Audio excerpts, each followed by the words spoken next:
The market square buzzed, but all eyes were on Ada. Her dress was torn, her face wet with tears. Her small basket lay broken on the ground. "Thief!" cried Mama Ngozi, her voice cutting through the noise. She pointed a finger at Ada. "She stole my yams!" Others in the crowd nodded, their faces hard. Young Ada tried to speak, but only a choked sob came out. Chief Okoro, standing tall, looked down at her with cold eyes. "Such a shame for Umuaka Village," he announced. He ordered her out, banished from home. Ada ran, her heart shattered.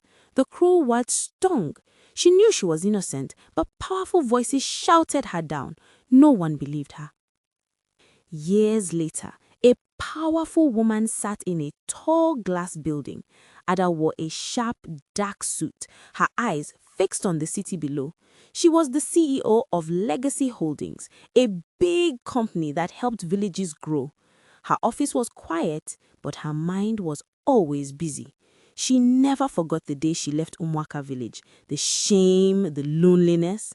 That day, she made a burning promise. She would never be weak again. She studied hard, worked longer, and climbed every ladder. She built herself anew. Her company now helped people across the country. One sunny afternoon, her assistant, Emeka, walked into her office. He carried a thick folder. "Madam Ada, we have an urgent request from Umuaka Village," he said. Ada's hand froze near her teacup. Umuaka? The name felt like a punch. Emeka did not notice. He continued. "They need funds to fix their bridge. It's falling apart. Their farms have failed for 2 seasons. The harvest is very bad." Ada looked out the window. Old memories blurred her view. She saw Mama Ngozi's angry face, heard Chief Okoro's harsh words. The pain was still there, deep inside. Emeka placed the folder on her desk. Ada opened it slowly. Inside were pictures of the broken bridge and dry fields. She also saw a list of the community leaders coming to meet her. Her eyes widened. Mama Ngozi, Chief Okoro, and others who had watched her shame, offering no help. They were coming here, begging for help. They had no idea who she was now. A small, cold smile touched Ada's lips. This felt like fate. The meeting day arrived. Ada sat perfectly still at the head of a long table. Chief Okoro, Mama Ngozi, and 3 other elders from Umuaka Village walked in. Their shoulders slumped with worry. They looked tired, their clothes simple. They bowed low, showing desperate respect.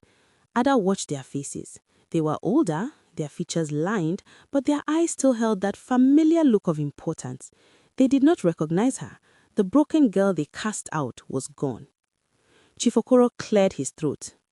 "Madam Ada, we are here humbled from Umuaka Village," he began, his voice shaky. "Our bridge is a grave danger. Our farms are barren. Our children are hungry.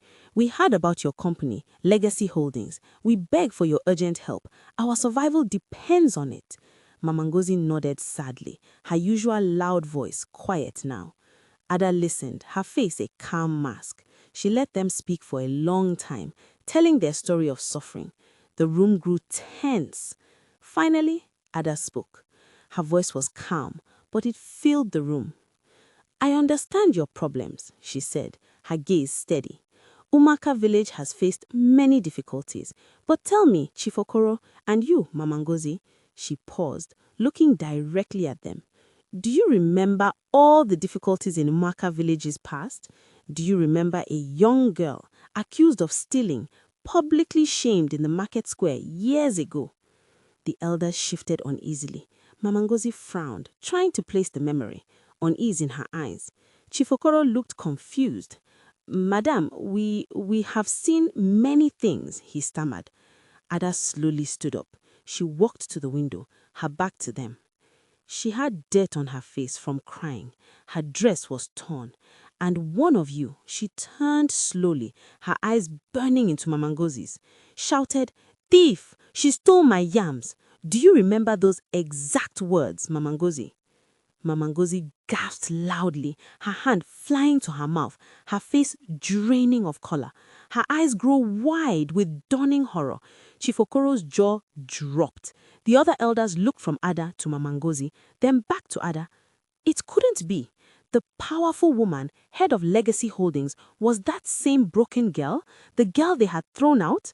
Shame, red and hot, washed over their faces. Ada walked back to the table, her gaze firm. My name is Ada. I was that girl.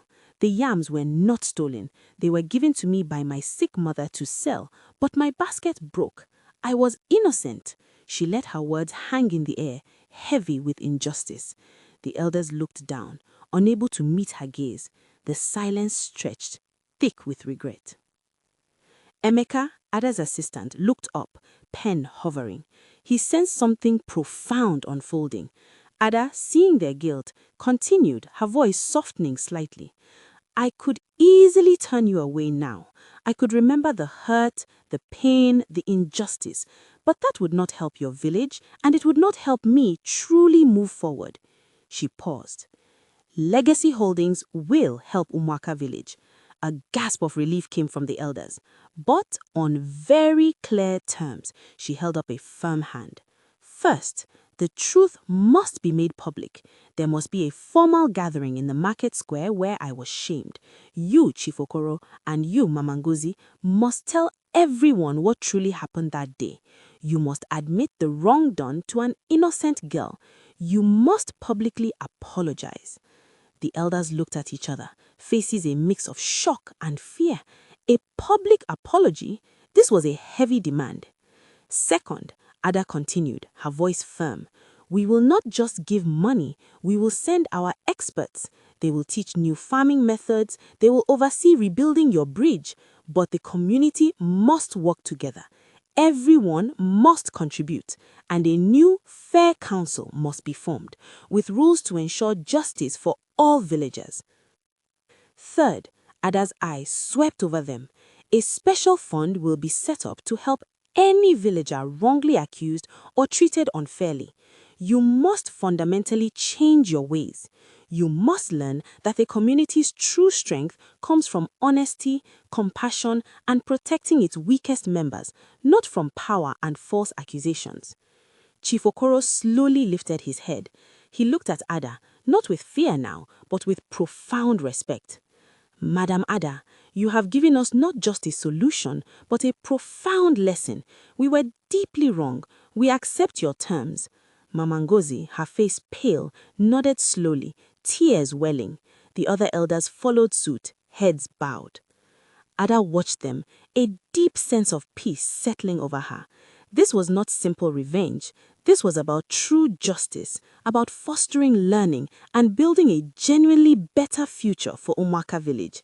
Her power was not just in wealth, but in teaching them the true meaning of community, accountability, and the lasting impact of their choices.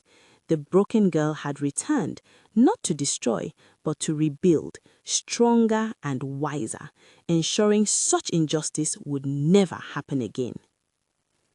Thank you for watching. If you loved this story, please do well by liking the video, hitting the subscribe button so you don't miss any story, and also share the video with family and friends.